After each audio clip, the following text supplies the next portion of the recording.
Since the October 7th massacre in Israel, our attention in the United States has largely been focused on the radicalism, moral confusion, and cowardice that has metastasized here.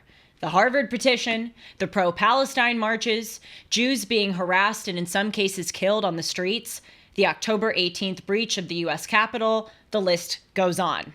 Every week on this show, I've tried to hammer home that a perverse moral sickness has been unmasked, and that we need to hold people to account who have legitimized and endorsed this social justice DEI depravity.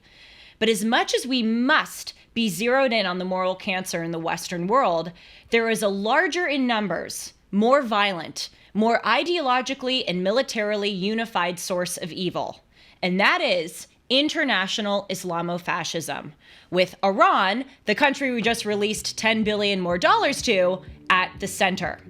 Today, I welcome Brandon Weichert back to the show. He's a geopolitical analyst who has written several books on this very subject, including, most recently, The Shadow War, Iran's Quest for Supremacy. I'm Julie Hartman, and this is Timeless.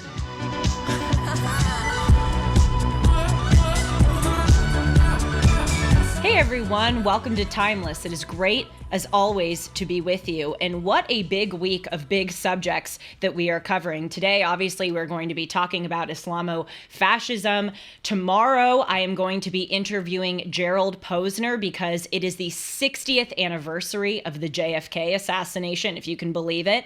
And then, of course, Thursday is Thanksgiving.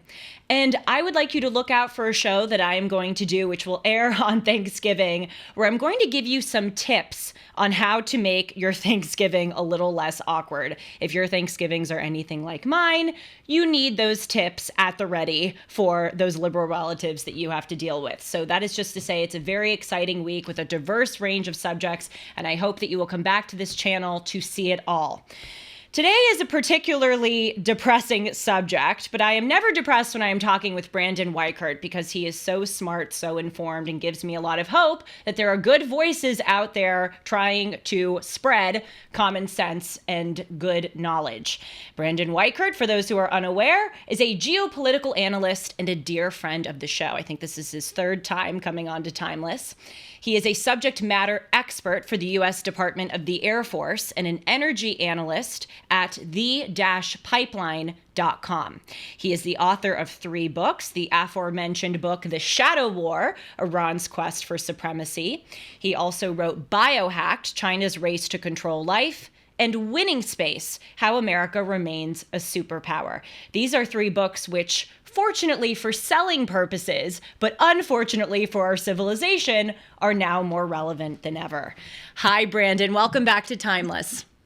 Hello, thanks for having me, and thanks for that wonderful intro. I keep telling people it's very unfortunate that my books keep being so relevant. I'd rather be obscure and not have the horrors that we're having to live through right now, but I will take the silver lining of being relevant yet again. Yes, as I said, it's probably great for your selling purposes, but I also want to shout out to the audience your Twitter, which is @WeTheBrandon. Is that right? Do I have the handle correct?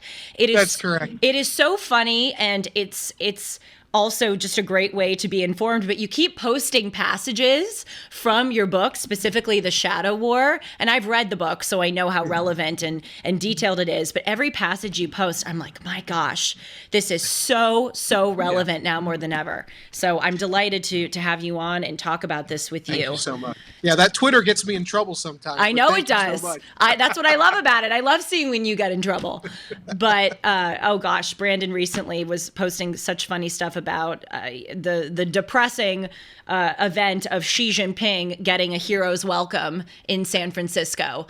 Gavin Newsom kicking out all the homeless people for the communist dictator. Anyway, if you want some levity and also great information, go to @WeTheBrandon. So I just want to read aloud quickly some of the headings of your chapters. Let's look. You have 32 chapters in this book on Iran. Yeah, but they're short. They're blessedly short. They are short, and I really like that about your book because I have a short attention span, and so I like every chapter to be focused. So I think that's great. But again, just to show how relevant your book is. Here are some of the names of the chapters. Another Intifada with Israel. That's chapter 3. Hello. Particularly relevant. Why peace with Iran won't work. The truth about the 1953 coup in Iran. Islamism ascendant in modern Iran. Carter's plot to overthrow the Shah. I bet Jimmy Carter is regretting now turning his back on the Shah. 444 Days of Hell about the hostage crisis. Manipulating the gentle American giant. I could go on and on. Iran cyber war. See, I have to go on and on. Death to America. History repeats. Carter, Obama, and Biden. This is the book to understand the Islamofascist moment. So let's start here, Brandon, with the second chapter, which I didn't read aloud. It's called A Weak Iran is Just as Dangerous as a Strong One. Is Iran weak right now? Yeah, so that's the big debate that's been playing out for the last several years. Actually, it started playing out when I was in government. A lot of military guys that I would go back and forth with, they would say, actually, Iran's very weak. And I don't believe they're as weak as some of our official people are saying.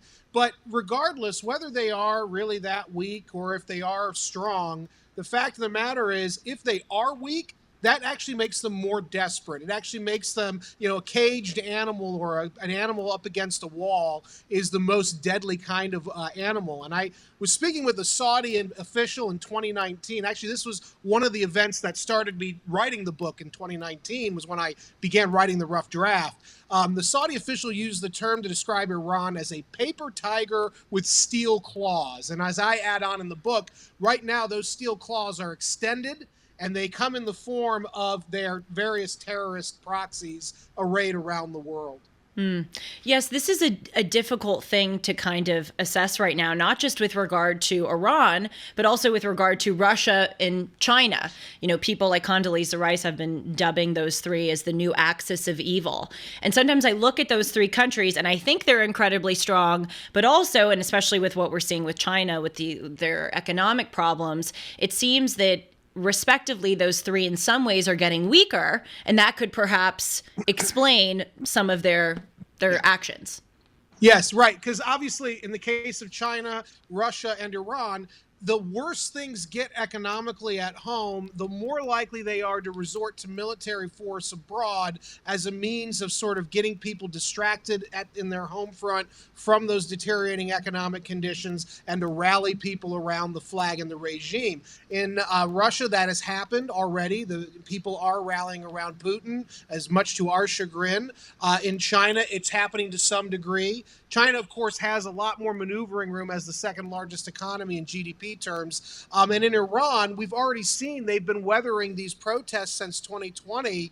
Every year, it seems like we're told Iran's going to fall, and yet that regime clings on, and that's because the use of force is so prolific in that regime, and they're backed up by China and Russia, as well as North Korea and even NATO member Turkey. So they're not going away on their own. It's going to require some coordination on the part of the U.S. and its allies in the region to contain Iran and squeeze it, as was happening under the Trump administration. Of course, that was done away with the day that Joe Biden took office. I'd also like to add, in addition to those actors which you say are propping up Iran, we, the United States, seem to be, perhaps inadvertently, although that may be a kind way to say it, propping up Iran with a recent transference of $10 billion more to the regime. I swear to God, when I saw that in the newspaper, I for a minute, I thought it was a joke. I thought it was an error. I couldn't believe that all of that was happening. So before we get to that, and we will be talking about that $10 billion, what it means, how,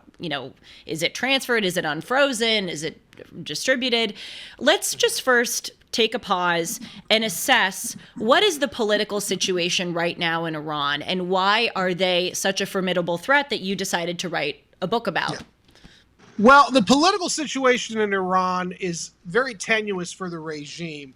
every few years now, they've had to contend with increasing numbers of internal resistance to their regime. It got really bad, and I document this in that second chapter. It got really bad during COVID. So you had the added problem of COVID spreading and the government there not being able to do anything about it. And then you had all the already existing economic problems kind of congealing to begin what have been multi-year long protests. The problem is the protests are diffuse. They tend to be spread out among various regions. They don't seem to have a central kind of organizational capacity. So basically, the regime can focus its efforts on containing and busting up the resistance whenever it pops up in whichever part of the country, which is why the regime hasn't been overthrown. The regime is well organized. They have a very nasty secret police, and they're able to sort of contain the problem. And then you have the added issue of a lot of the people in Iran, I don't believe, think that they can rely on the West to have their back if they did ever decide to mount a full-blown revolution against the regime in Iran. We saw this in 2009. The young people of Iran, particularly in the cities, started in it was called the Green Revolution or the Green Movement. They tried to overthrow what they thought was a corrupt theocracy. And ultimately, at that point, the newly elected Obama administration not only chose to ignore those protests, they also were actively working with the regime to sort of, contain and mitigate the threat to the regime that those protests pose. And that pattern has played out over the course of many years. And so now the people of Iran, I think, are tired. They don't like their government, but they sort of feel like they're stuck. And so there's a lot of unrest, but that unrest is not metastasizing or materializing into the kind of threat to the regime that we in the West would need it to be for us to take our foot off the gas or to feel safe. That's a really good and sad point about how people in Iran are not confident that the West would back them if they were to initiate a revolution, because they saw in 1979 that we turned our back on the Shah, and they have seen successively with disasters like Afghanistan that even when we do pledge our support, we could tend to get tired and leave and don't follow through on our promises. And I think that was something you and I spoke about, I think the second time I was on the show. People need to realize how significant the way we pulled out of Afghanistan was. Yes. That was sort of year zero for the new decade. Everybody thinks COVID was, and in some respects, COVID had a part in that. But the real year zero for American power and prestige was the end of our mission in Afghanistan. It wasn't that we didn't need to leave. We were going to need to leave eventually. It was how we left. It was the way in which the Biden administration bungled every aspect of it. But there's two things in that part of the world you don't want to be seen as: weak and incompetent. And we reaffirmed the image of those two things as being part and parcel of the American experience in the Middle East. And that has rippled out, not just in the region, but that was a trigger for Putin invading Ukraine. That's been a trigger for China doing what they're doing against Taiwan. And that was certainly a trigger for Iran increasing its terrorist activities in the wider Middle East. That is true. We have, what were the two words, incompetent and weak? Yes. Yeah, those have been the two words to characterize the Biden administration. I would sadly. say so. Yes. Unfortunately, yeah. Okay, so we understand the political situation in Iran, that obviously there's a lot of unrest, especially this proliferated after the murder of Mahsa Amini in September of 2022. They, temporarily disbanded the morality police. They acted like they were willing to give some concessions, but really there's not a strong, unified, robust, or plausible threat to the Iranian regime. Okay. Right. Understood. So where do they rank geopolitically? You and I agree, and we've talked about it on the show when we were talking about Biohacked, that China is the main guy in town geopolitically, right, obviously. But right, and Russia is China's accomplice, and Iran is China's accomplice. But does Iran kind of stand on its own as not on par, but kind of similarly a robust threat as China, or are they kind of just China's, again, accomplice in China's hegemonic new world order? Right. That's an excellent question. So probably before the late 2010s, Mm-hmm. I would say that Iran was very much acting on its own, which is why it wasn't very successful. And the objective for Iran's leaders since 1979 has been to diminish America's military presence in the Middle East so that they can then assert their dominance over the Sunnis and the Israelis. Okay, so they've not been able to do that on their own as hard as they've tried. They can be a nuisance, but they need help. And so, probably the 2016 ish period is when Iran really started closely coordinating with the Chinese as well as the Russians to basically form this sort of anti American axis of autocrats in Eurasia to push American power out of this geostrategically vital region that we call the Middle East. And because they've now married very closely their power to China and also Russia, but really China, they are now in Iran able to really punch above their weight. And that is why their threat is so serious now, because they're no longer acting alone and only in the region. Their threat is now truly global. Their reach through their terrorist proxies is truly global. And also, they have the added protection and the added economic advantages of being close with the second largest economy in the world in China, as well as one of the most powerful militaries in the world in Russia. Yes. Okay. So, obviously, in setting the scene for this episode, I talked about the threat of international Islamofascism, and we're going to get to that, and I still hold that to be true. However, it seems like there's this Islamofascism is within a greater context of just anti-Western fascism. Because China and Russia are supplying Iran. I wrote about this, as you know, in the Epoch Times. Yes. And, China is the number one biggest oil buyer of Iranian oil. China gives a lot of financial help to Iran, rebuilding the Ayatollah Khomeini International Airport in Tehran, signing all of these economic agreements with Iran. Russia gives weapons to Iran as Iran helps Russia with drones and the war in Ukraine. Okay, so like the three of them, for lack of a better term, are kind of besties right now, helping each other spread evil. But my point is, it's not just Islamo-fascist evil. It's that they're all kind of partners in this greater web of vehemently anti-Western evil. And in the case of Iran, it's Islamofascist, but in the case of Russia and China, it's a different flavor, but the through line is that it's vehemently anti-Western. Yeah, absolutely. You're 100% correct. I tell this to people at DIA. I tell this to people in the agency or in the U.S. military when I consult regularly, and they call me a conspiracy theorist. They tell me that, they're not all working together. Come on, that's ridiculous.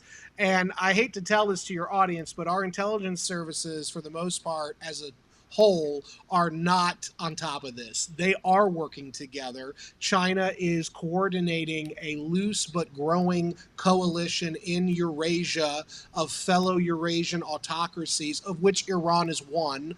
And they are pooling their resources together to push American power beyond Eurasia and back into the Western Hemisphere. That is the goal. And Iran is a key conduit in this ultimate Chinese plot to usurp the Americans as the global power, certainly as the dominant power in Eurasia.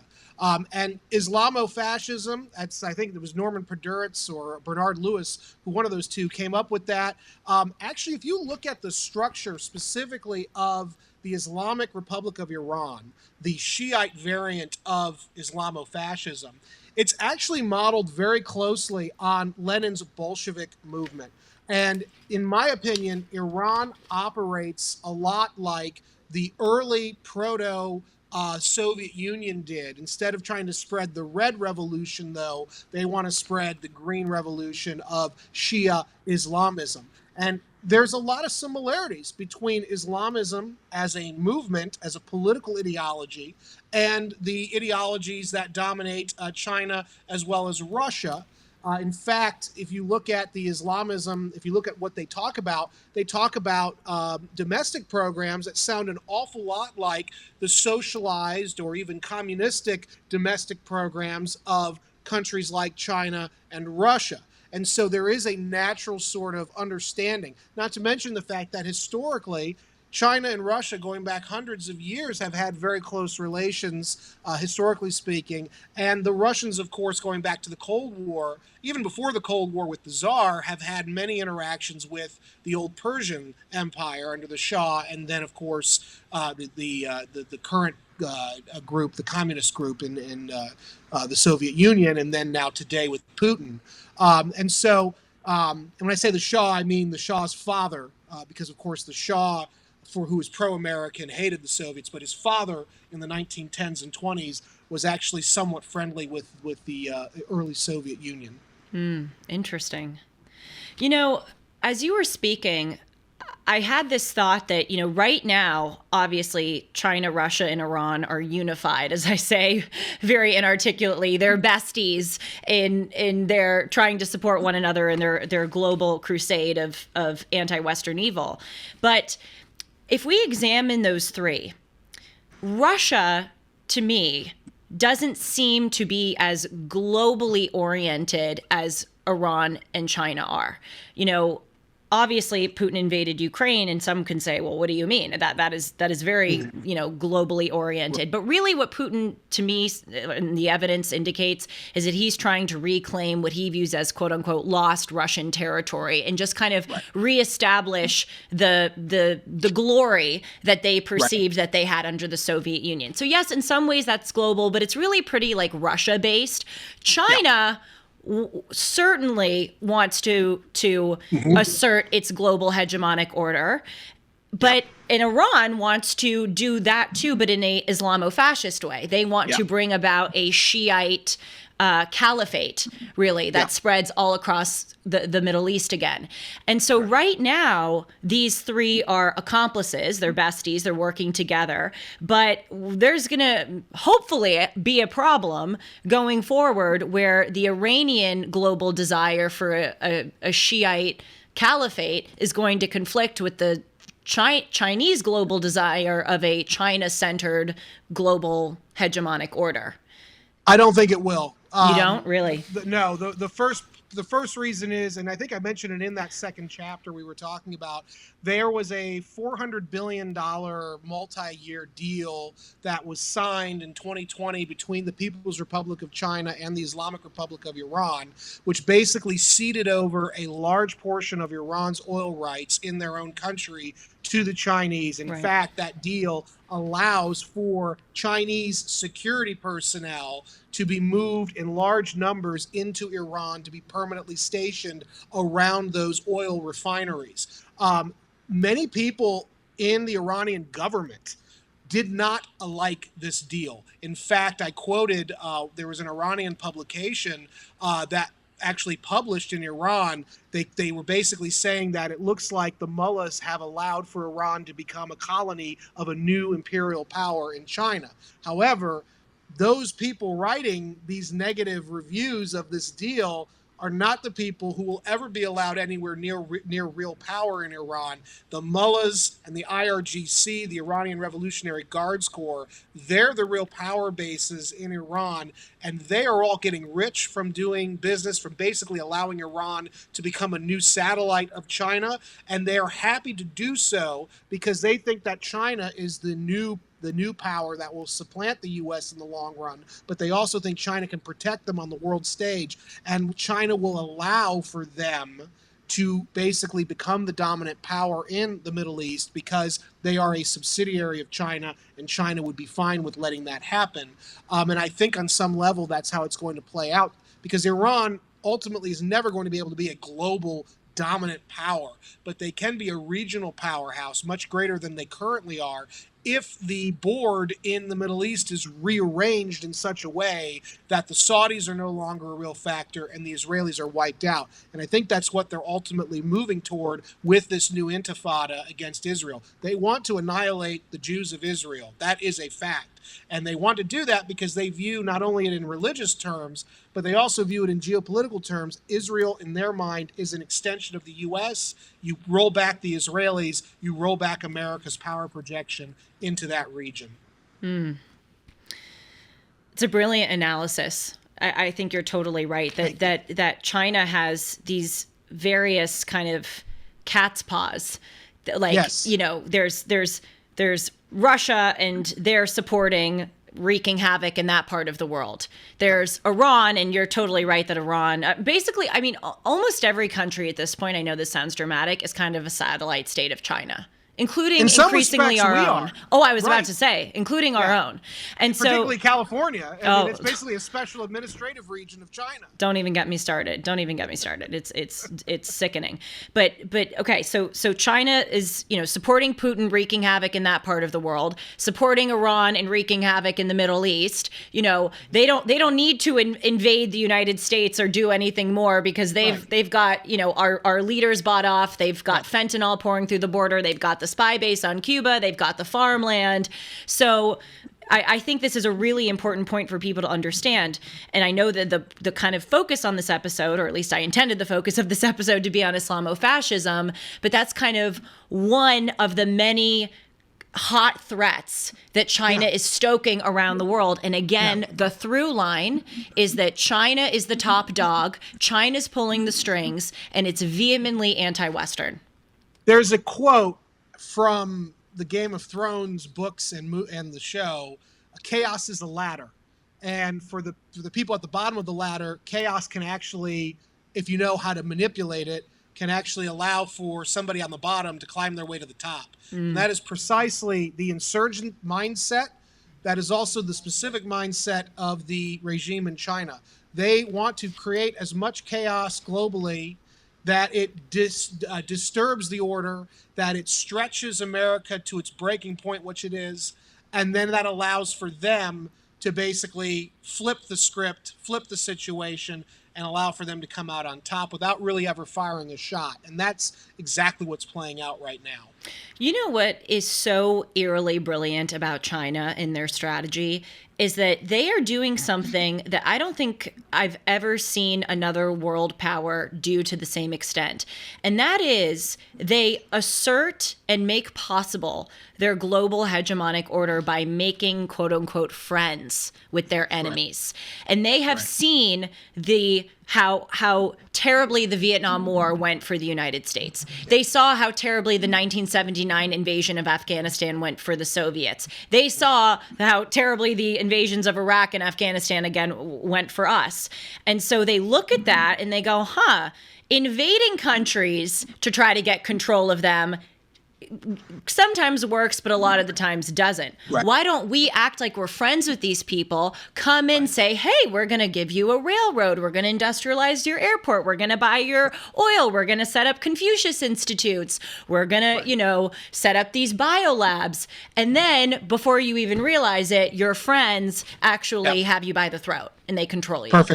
Perfectly right. And that's exactly what they're doing. And it's interesting how they're bringing along, as you note, these seemingly disparate or estranged groups like the Russians, who are not natural friends of China at all, historically speaking, as well as Iran. While the Iranians, like I said, have had centuries of good trading relations with various Chinese regimes, the fact is, they too, you would think, would not have a close relationship, but China is able to bring these groups along with them with the promise of money as well as the promise of protection. They operate a lot like a mafia family does, the Chinese government does. And these other regimes are happy to do that because they all share an enemy.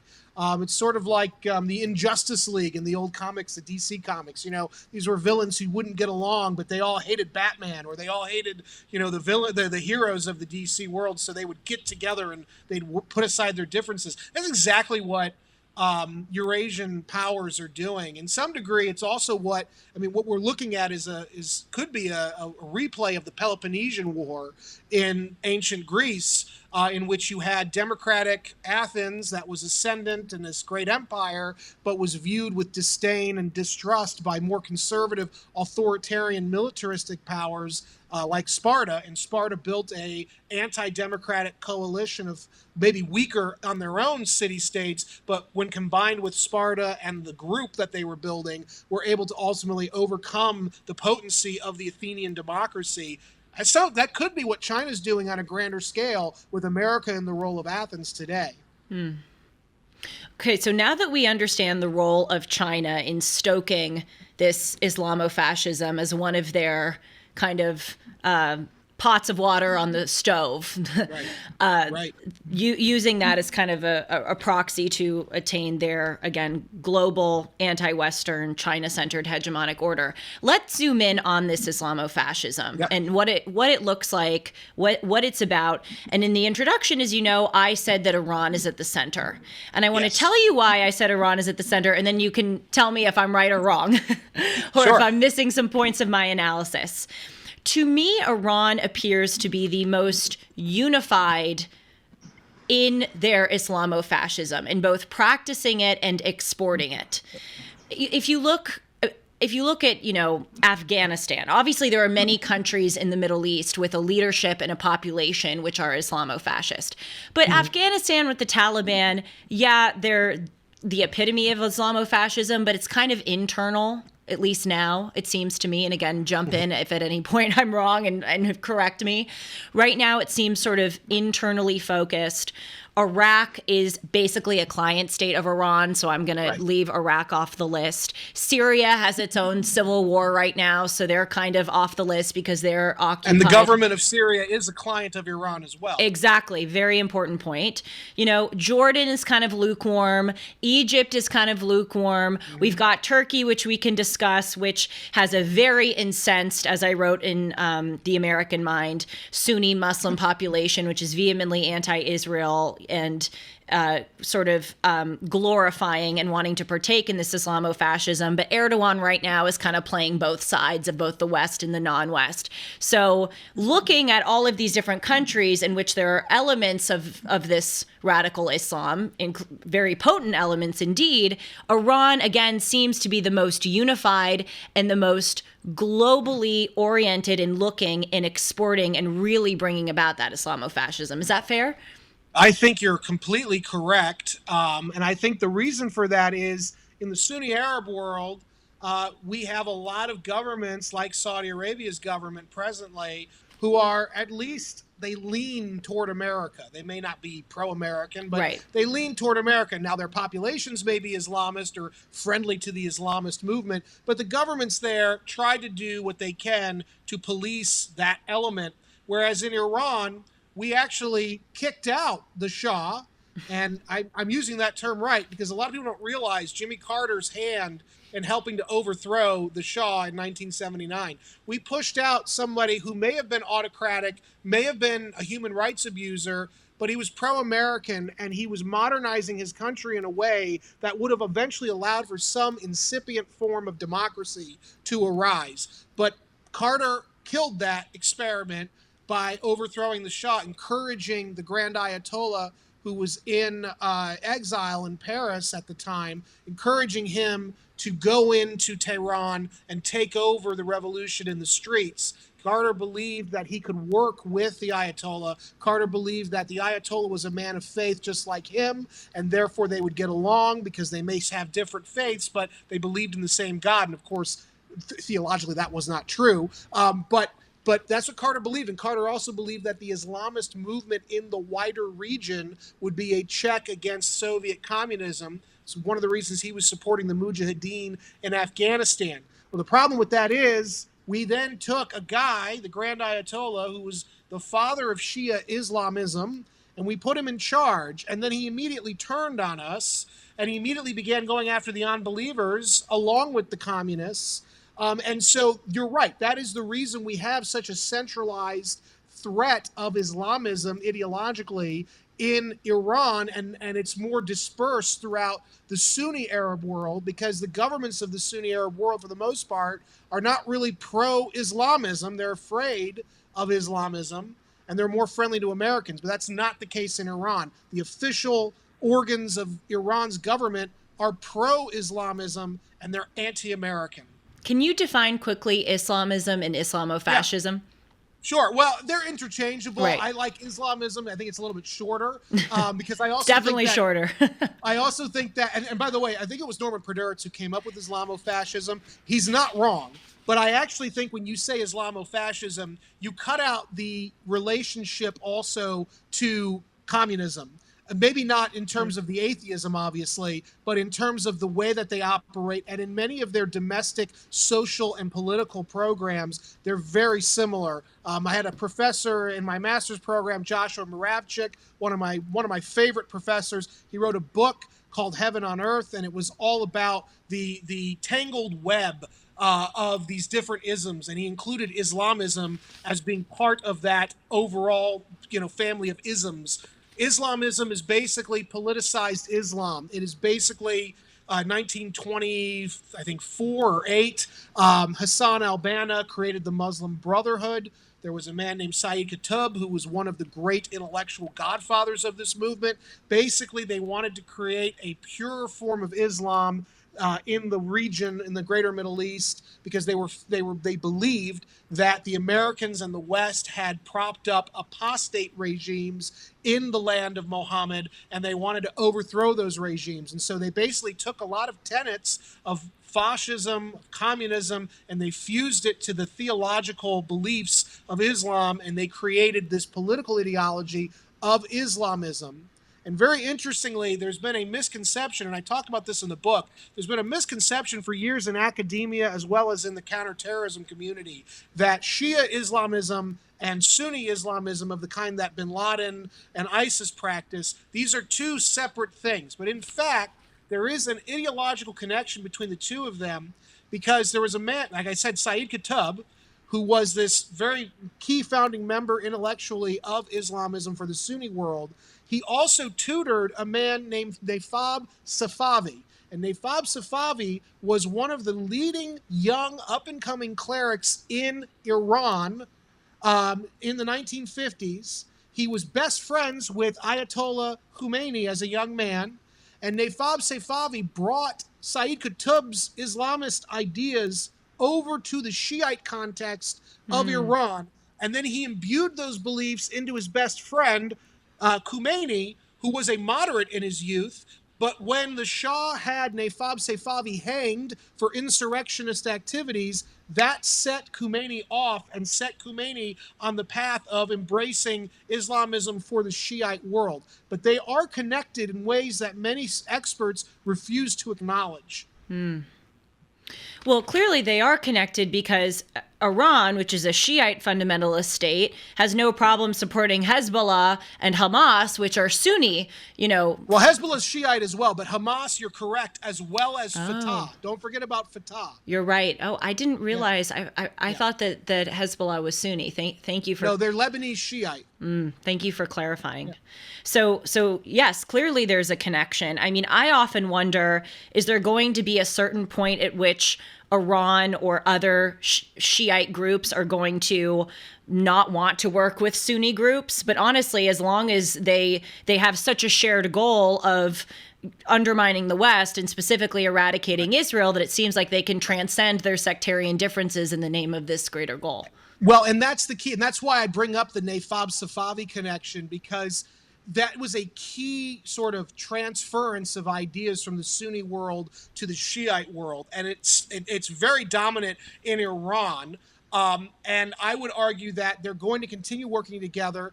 They have a shared, vision of knocking the Americans and the West out of their backyard and reestablishing the caliphate, which has not existed since the Ottoman Empire collapsed in 1923. And I think it should also be noted that the Iranians have no compunction about working along with Hamas and Fatah, so long as Hamas and Fatah swear fealty to taking orders from the Iranians, which they have so far. And there's another added aspect here. I was on another podcast about 2 weeks ago with the former CIA head of the bin Laden unit. And I said to him, in my opinion, bin Laden actually won the global war on terror from a strategic point of view. And he agreed with me. And what I mean by that is bin Laden's vision, the whole reason he did 9/11 was to show the rest of the Muslim world, regardless of whether they were Shiite or Sunni, that the Americans could bleed and that you could basically push the gentle giant out of the region and reestablish not just a Sunni caliphate, but a pan-Islamic caliphate. Now, there was a division in Al-Qaeda up in Iraq, because Al Qaeda in Iraq was going around killing Shiites first and then Americans second. But they were fixated on killing Shiites to start a civil war in Iraq. Bin Laden did not like that, because Bin Laden wanted a unified caliphate. And so Bin Laden's agents, this is not well known, one of his couriers surreptitiously fed the location of al-Zarqawi, who was the head of al-Qaeda in Iraq, to General McChrystal's unit that was hunting Zarqawi. And in 2006, we killed Zarqawi. But we didn't realize that our military was being used to settle an internal al-Qaeda dispute. We were being used by bin Laden himself through proxies, because bin Laden was worried that Zarqawi was going to divide the Islamist community along sectarian lines, and he very badly wanted a united front. And you are seeing that today play out after his death, wherein now you've had Iran very much become the mothership of this Islamist revolution for the wider region. They're a Shiite organization, and yet Sunni Muslim Islamists are listening and paying attention to what the Shiites of Iran are doing. And that's very, very important to understand. Yes, this unity that has metastasized over the past few decades is among the most troubling things, because we should be dividing our enemies. Absolutely. You know, and Absolutely. and one of the catastrophes of our invasion of Afghanistan was that the Taliban was actually, from my understanding, and again, thank God I have a geopolitical analyst in front of me to correct me if I'm wrong, but from my understanding, there were people in the Taliban who were actually quite upset at al-Qaeda because they didn't know that al-Qaeda was going to commit, you know, the terrorist attack on 9/11. And they were like, wait a minute, we've been providing you safe harbor in the mountains, and you should have made us aware of this, because now we're about to have an American invasion. Right. And by invading Afghanistan, one of the things that we did is, instead of exploiting that division and that animosity between the Taliban and al-Qaeda, we drove them closer together. Right. Well, that was a failure of George W. Bush and the neoconservatives who were running the Bush administration. Ultimately, in fact, I know CIA, I talked to a CIA agent who at the time was one of our point people on the ground in Afghanistan, and he tells the story quite openly about how mid-level leaders of Taliban were literally walking up to him saying, we're with the Taliban, we want to negotiate. He would relay that to his superiors in Washington, and the Bush administration had a zero tolerance policy, and they would say, no negotiation. And what that did was that hardened Taliban resistance, and that actually brought the Taliban together in an anti-American stance at a time, though, when we really could have been dividing even to the Taliban against itself. And this is because we fundamentally have never taken the time not only to understand our enemies, but to understand the regions in which we are committing vast amounts of blood and treasure to. We think that, you know, we're so star-spangled awesome, we'll just show up and the enemies will wither away. And unfortunately, these enemies have had, in many cases, hundreds of years of various insurgencies that they've waged and their grandparents have waged, and that was passed down the line. And so ultimately the Taliban used to say the Americans have all the watches, but we have all the time. And in August 2021, they proved that true. And my fear is that a similar mentality dominates the wider Islamist movement. And I think that with Joe Biden in charge, that's being proven, that we may have all the watches in America, but it's the Islamists who have all the time. And I'd like to add one more thing. My friend Lee Smith wrote a great and disturbing article in Tablet magazine about a few weeks ago, in which he asserted that those U.S. aircraft carriers that were deployed to the Eastern Mediterranean were not being used to deter Iran from seeking greater aggression against Israel in the wake of the October 7th Hamas attacks on Israel, but they were actually being deployed to stop Israel from going full bore against Hamas because of how wedded to this insane Iran deal that the Biden administration is. And I think if you've looked at the news in the last few days and how Netanyahu has stayed his hand much more than he'd like to because of American pressure, I think Lee Smith is being proven correct, unfortunately.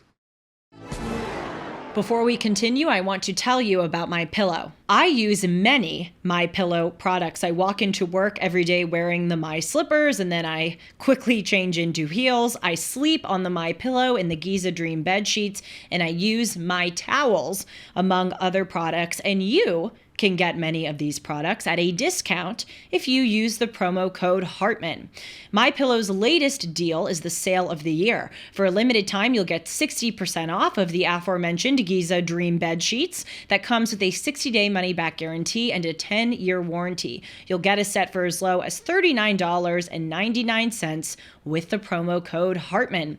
Just go to mypillow.com and click on the radio listener square and use the promo code Hartman, or call 1-800-566-6745 and use the promo code Hartman. Along with this offer, you'll get deep discounts on all MyPillow products, including the MyPillow mattress topper, the MyPillow towel sets, and more.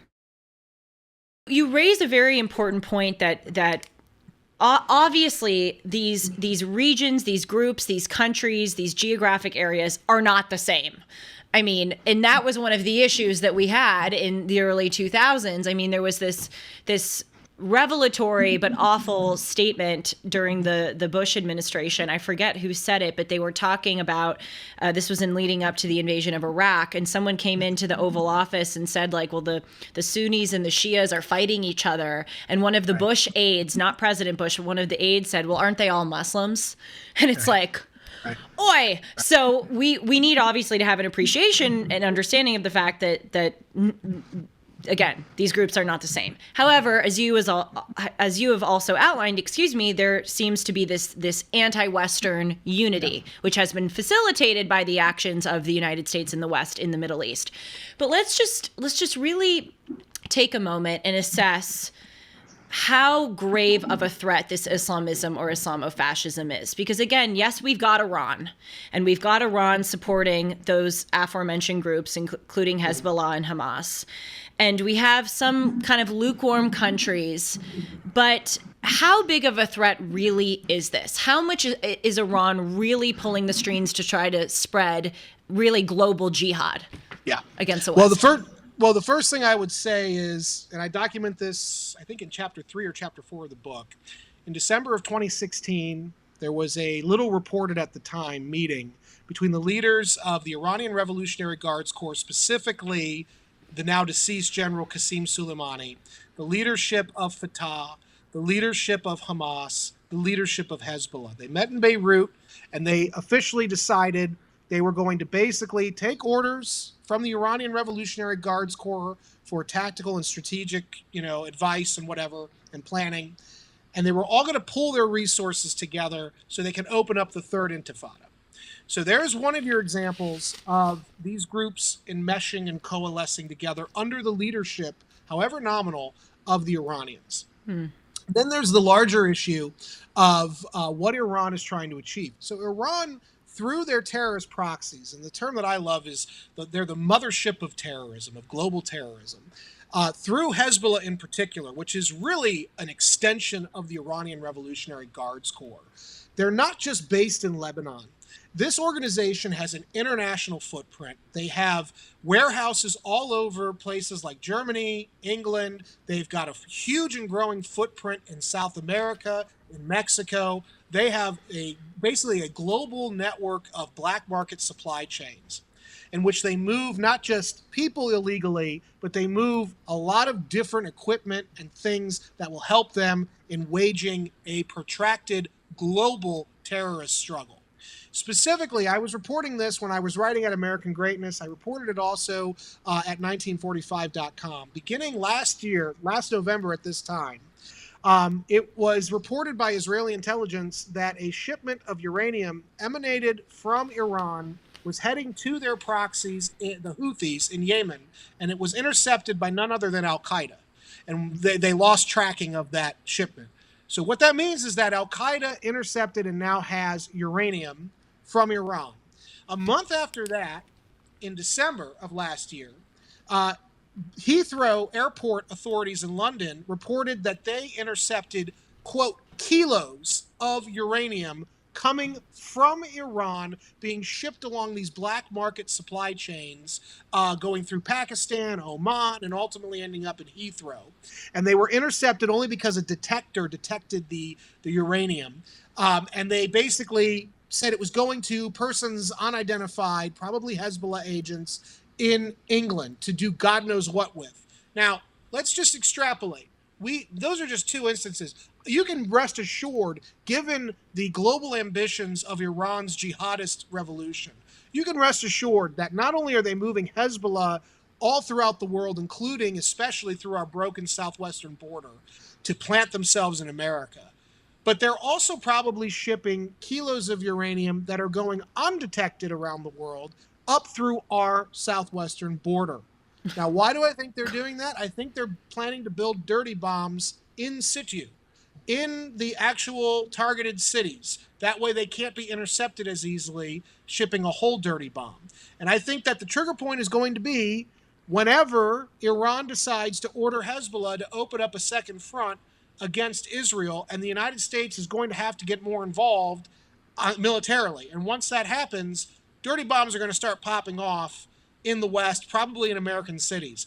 And that is an example of the global unconventional power that Iran wields after 40 plus years of building up these terrorist proxies globally.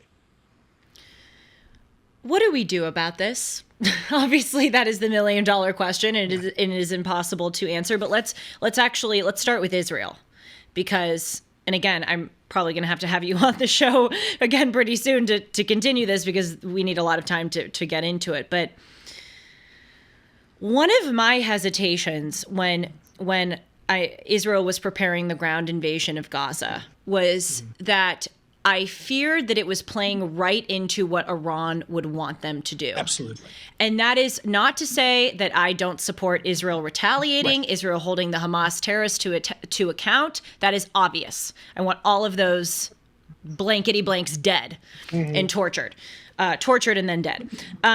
But I feared that by Israel invading, they were playing right into what Iran wanted.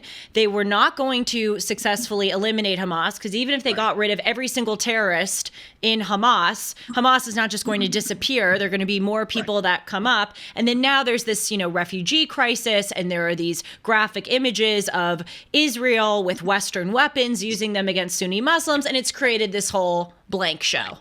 Okay. Right. So let's start with Israel before we kind of mushroom out to this greater question of what do we do about this Islamism and this Islamofascism. What do you think Israel should have done, / what do you think Israel's plan should be going forward with regard to Gaza and keeping Hamas and other terrorist organizations at bay? Yeah. Israel has probably the region's most powerful indigenous air force. What they should have done, and they wouldn't do it because of what the backlash would have been, but they should have done to Gaza what the Allies did to Dresden. They should have basically firebombed every square inch and killed as many as they could. Leave no ground for the quarry to go to. And basically, that would have forced the people in Gaza to leave. Because that's the problem here. Israel's being forced to live side by side with a group of people whose entire existence is predicated on annihilating Israel. Not just defeating Israel in war, but annihilating the individual people, as many as they can, in Israel. Now, that is a politically incorrect thing to say, but that is the only thing. They could have been done in 72 hours with that. And then they could have put their forces along the perimeter of Gaza to prevent any refugees from coming across. They should have redirected those refugees into Egypt and Jordan and let their fellow Arabs, the Palestinians' fellow Arabs, figure out what to do with them. But they didn't do that because they knew the Americans wouldn't have their back, because Joe Biden he's a quisling. But that's what they should have done. And because they didn't do that, you're absolutely right. They're playing into the hands of the Iranians. October 7th happened 3 weeks, almost to the day, from when Netanyahu proudly stood up in the UN and held up a map, and it was entitled something to the effect of the New Middle East. Yes, the New Middle East. That map was showing how Israel and Saudi Arabia, in spite of Biden, were finally coming together in the security alliance that the Trump administration would have concluded in their first year of a second term. But the problem was the moment he telegraphed that that was happening, this Hamas attack occurred. And it was designed in such a way, going after the most vulnerable populations in Israel, to evoke a hard military response from the Netanyahu government. And the moment that the Netanyahu government said they were going in hard to Gaza with over 100,000 troops to do like a giant Fallujah, the moment they did that, Riyadh picked up the phone to Netanyahu, the crown prince in Saudi Arabia, and said, we're not going to go through with our security alliance because you're going to be killing Palestinian Arabs. Now, that wasn't because the crown prince is anti-Israel. That was because the crown prince is pro-West and he's a minority opinion in his country, and he's worried, he's scared of his own people, and he's scared that if he gets too close to Israel now, as these images are coming out of blowing up hospitals and waging war and whatever from Israel, that his people will turn on him and overthrow him if he gets too close to Israel. I think it's important to also note, though, I think last weekend or 2 weekends ago, Saudi Arabia shot down those missiles that were coming in from Yemen that were supposed to hit Israeli targets. So that should signal to people Saudi Arabia's leadership is not anti-Israel. They're just in a real pickle politically. Now, having said that, the Israelis are now in a bind because the harder they go in with troops, the longer and more protracted a ground war is, the more their forces are tied down in the south in Gaza, the greater of an opening that leaves for Hezbollah with their massive arsenal of precision-guided munitions to, let loose on key infrastructure. Nasrallah, the head of Hezbollah in 2020, and I quote this in my book, they've been building what's known as the Precision Project. They have a massive and growing arsenal of precision-guided munitions powered by or fueled by HMX, oxygen. That may have also, by the way, been the source of the Beirut blast in 2020. I have a whole chapter on that.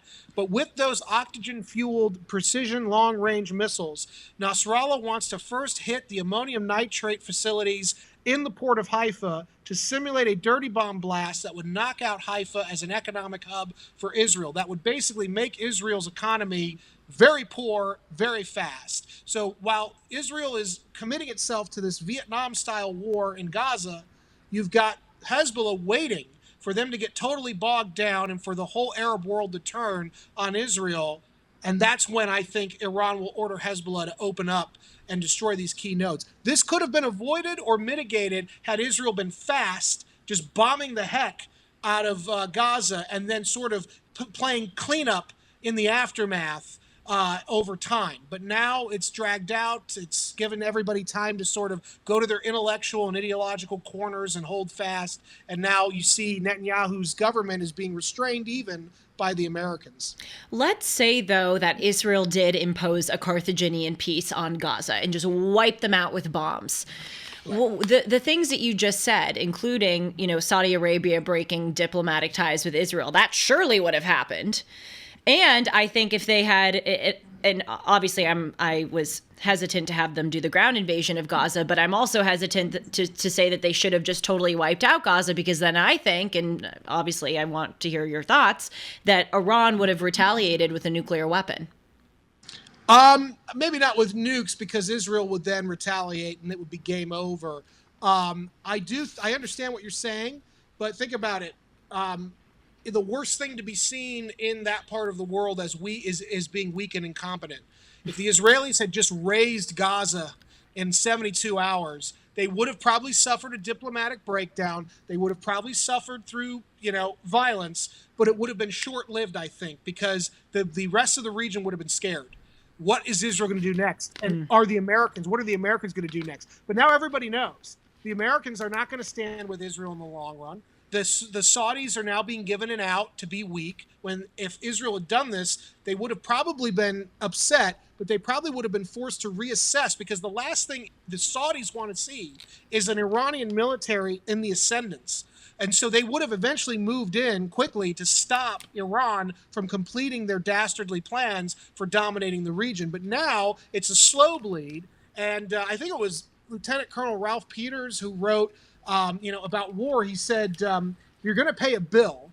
Do you want to pay the bill up, the butcher's bill up front, or do you want to pay it on the back end with compounding interest? In the West, we tend to want to pay it on the back end with compounding interest. And what that means is we have diminished returns as a result. In war, it's not pretty. So war is brutal, war is hell, as Sherman said. We should have let the Israelis and encouraged them to just go full bore fast in the beginning and use their strengths, which was air power, and then to mitigate from thereafter. But now this slow bleed, look, we've seen what insurgencies do. Counterinsurgencies don't work. We can't do it in the West very well. And my fear is that Israel is now being forced to make the same mistakes on a smaller scale that the United States made in Iraq and Afghanistan. It's going to have similarly devastating results. A few final questions before our part two, hopefully. Absolutely. What is going on with this $10 billion? What happened? Why are we giving, or indirectly or directly, more money to Iran? And then what does this mean? Well, it's because of this obsession on the part of Democratic Party presidents with empowering Islamists and wanting to be seen as a, quote, fair broker, an honest broker in the Middle East. What these Democrats don't understand is that, A, I actually don't think that the Islamists are the most legitimate or the most favored group in the Middle East, because the number one victims of Islamists tend to be fellow Muslims before anybody else. And so there is a great antipathy among many people in the Middle East toward the Islamist movements. It's just they're scared to resist them because it seems like they're in the ascendancy.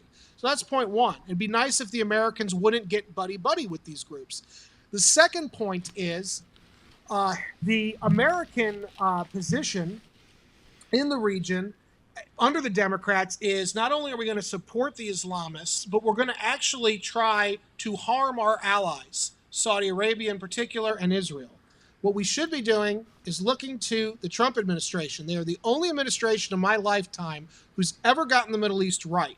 The Trump administration said, we can't undo the past. The whole region knows we're pro-Israel and we're friendly with the Sunni Arab states, notably Saudi Arabia. Rather than trying to reinvent the wheel as the Democrats always want to do, let's just reaffirm our conventional allies. We'll stand with the Israelis, we'll stand with the Saudis and the Sunni Arab states by extension, and we'll build an anti-Iran coalition. And that coalition will be used as a frontline containment of Iran's growing power while we are in the background applying maximum pressure diplomatically, militarily, economically.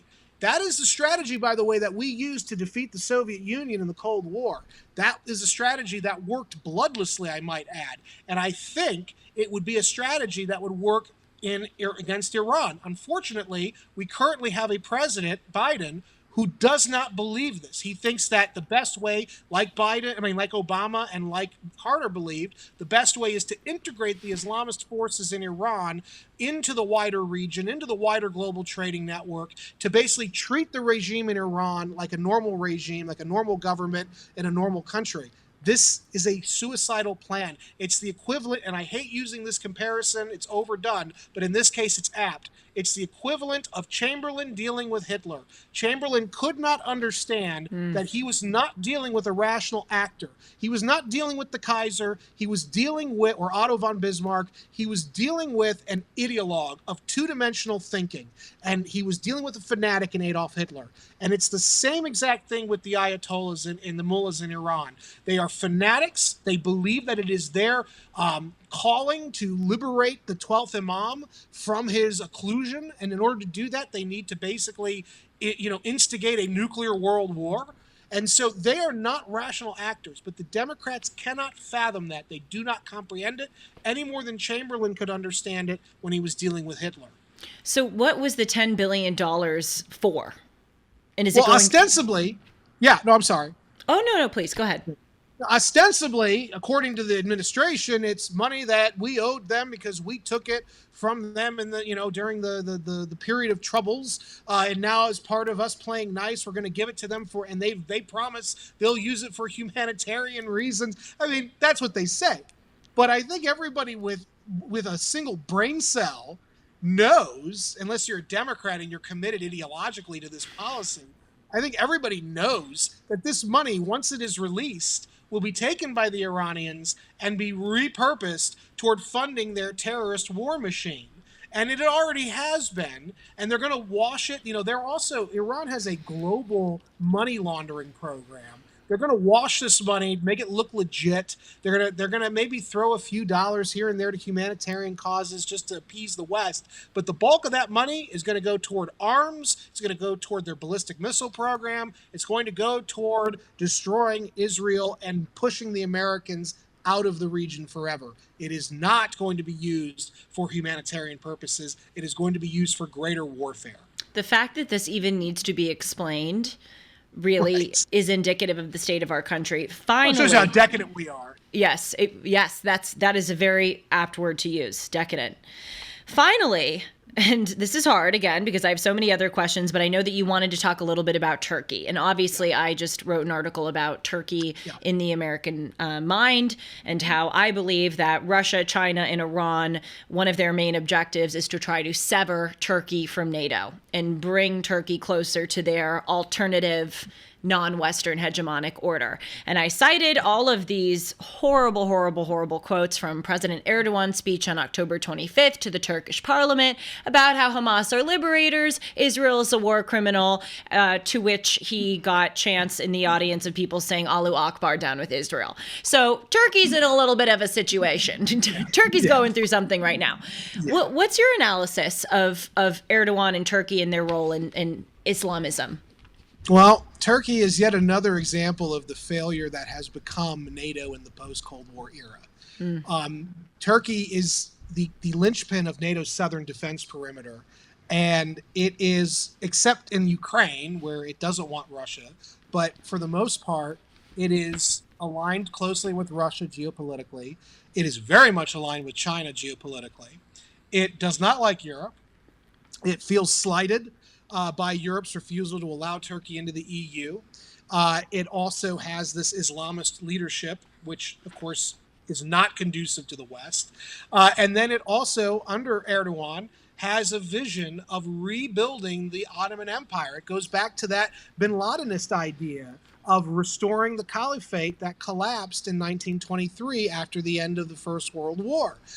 This has always been a longing of the Islamists, whether it's the Shiites or the Sunnis. They have long envisioned restoring a pan-Islamic empire. Now, the Turks, being the heirs to the Ottoman, they are ethnic Turks and they are mostly religiously Sunni Arab. And Erdogan believes, because of that, that gives him the right and the capability to not just restore the caliphate under his reign as the new sultan, but that he will then be able to balance the Sunni side and the Shiite side, particularly the Arab Sunnis and the Persian Shiites, against each other as the old Ottoman sultans did. And that is a geopolitical ambition of his going back to the very beginnings of his time in politics over the last 30 years. And so Turkey, the notion that Turkey is a dependable ally in the region is obscene. They are working against the Americans. Since 2013, they've been buddy-buddy with Iran ever since the gold for oil scandal, in which the Turks were buying Iranian oil and giving them untraceable gold for it. They have a shared antipathy of the United States, particularly when Democrats are in power. Erdogan hates Democrats. And so right now, especially, Turkey is especially opposed to the United States. Turkey is, for all intents and purposes, no longer an ally of the West. And he is leading an anti-American axis of resistance in the Eastern Mediterranean.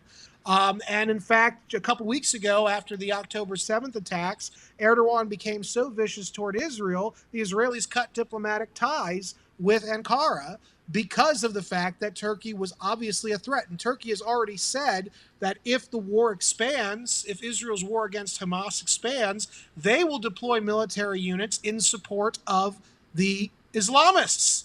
Furthermore, when we deployed those aircraft carriers, Gerald R. Ford in particular, Turkey, with it has a modern navy. Turkey deployed its navy along with the Northern Cypriot Navy. They deployed them inside the Gerald Ford's area of responsibility in the Eastern Med, and they began conducting live-fire exercises, which could have accidentally hit U.S. naval forces operating precariously close to the Turks. And I was always wondering at that point, who would be in violation of Article 5, because NATO would then get involved. And so Turkey is the problem from hell. And under Erdogan, they're going to continue to be, and they're going to grow as a problem the more that this Islamist issue becomes a key factor in the wider Middle East, of which the Turks want to dominate exclusively. A lot of reason for optimism, huh? Well, as Mao always said, it's always darkest before it's completely black. Oh God. Oy vey. Well, you know, as my dear friend, co-host, and boss, perhaps, I don't know what Dennis Prager, other mentor, yes, you could throw in there other labels. As Dennis Prager said, there are more forces for evil right now than for good. Yes, well, that's because of the leadership in America. Totally. And in addition, an election can change that. I mean, we didn't have these problems under Trump. So that's how close. Amen. But will people realize it, though? That is the thing. I mean, it couldn't be more obvious. You were talking about anyone with a brain cell could be able to. I mean, I said unless you're a Democrat. Right. I know you did say that. I caught it. But the rapidity with which things have deteriorated, not just internationally, but domestically. I mean, will people get it? We'll see. I hope so, but you know, the way the Biden administration manipulates economic data, social media. The media carries water, for the Democrats. I mean, it's gonna look. It's the election. I think, and I said this to you before we started. The election is going to boil down to a handful of swing states. It's going to probably boil down even to 100,000 voters in those swing states. That's who's going to determine this thing. And so, my hope is that there's enough real people out there who may not like Trump and may think he's unstable and he's the Mad King, but we'd rather have the Mad King than Sleepy Joe, who's letting the world slip through his fingers. At least that's what I'm hoping for, because it looks like Trump will be the nominee. And so the key things will be, who is his Veep? And, you know, can he overcome some of this negative perceptions of him among independent and moderate voters? But I think that he can, because things are so bleak. No matter what the government says, people feel it. I mean, people feel that we're in a recession. Things are more expensive than they've ever been. Things are not getting better. So Americans vote with their wallets, I think. And I think that could be the thing that helps us get to prosperity and peace 2 years after 2024 if Trump is elected. We also have the problem of if there's going to be an honest election and honest procedures. So again, so much optimism, so many reasons. I still cling on to hope, though. I know you do. And thank you so much for coming onto the show. Thank you for your very important work, and congratulations on your third baby girl. Brandon has 3 girls. My gosh. And you're still coming on doing this with a smile. Your dark circles aren't too bad. I look forward to chatting with you again, Brandon, and of course, seeing you on Twitter. Thank you. Yep, thank you. And thanks to all of you so much for tuning in. As a reminder, Brandon's most recent book is called The Shadow War, Iran's Quest for Supremacy. I hope this episode has given you just a little taste of some of the knowledge and expertise that Brandon outlines in this fantastic book. Thanks again. Happy almost Thanksgiving, and I'll see you soon.